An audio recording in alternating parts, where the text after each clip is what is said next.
There are many donors who want to donate their livers for transplantation, but they're unable to be used because for one reason or another the quality is so poor. Probably over 50,000 people a year die of liver disease.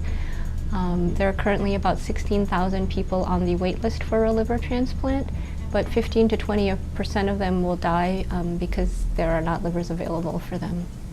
So liver preservation right now is just putting the liver basically in a box of ice.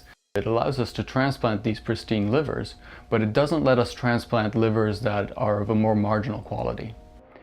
What we can do is recover livers that are currently not good enough for use immediately, put them in machine perfusion systems and recover them to a transplantable state. The amazing thing about the liver is that it can recover and regenerate. And so our lab is looking at whether we can help the liver to recover and get to become transplantable before we need to put it into the recipient. Machine perfusion is a dynamic preservation method where we pump a nutrient and oxygen-rich solution through the organ. So rather than suppressing the liver's function, we're actually trying to support it and even recover some of the injury that it sustained during the preservation period.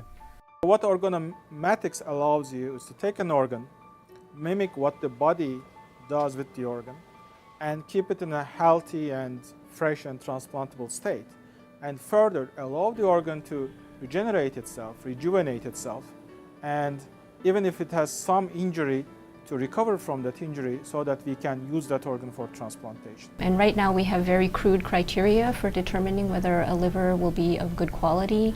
Whenever we talk about whether this liver is going to do well in a recipient or not, in the conversations that we have with them, we're always talking about percentages and chances. And one of the things that machine perfusion offers us is to get actual data from how the liver is performing on the machine that will tell us how it's going to perform once we put it into the patient. Organometrics is the science and art of looking at the data of an organ and telling how healthy and viable and functional it is. What we do is statistical control of the organ. Look at what it is performing. Metabolic activity, oxygen uptake, basically, is it doing what it's supposed to do in the body or not? We can then compare this to a healthy organ or a diseased organ and say, this particular organ is good for transplantation or it will fail after transplantation. So keeping the liver alive using organomatics and the predictive capabilities of organometrics will combined contribute to being able to use many more organs for transplantation, reducing waiting lists, and treating many more patients with end-stage liver disease.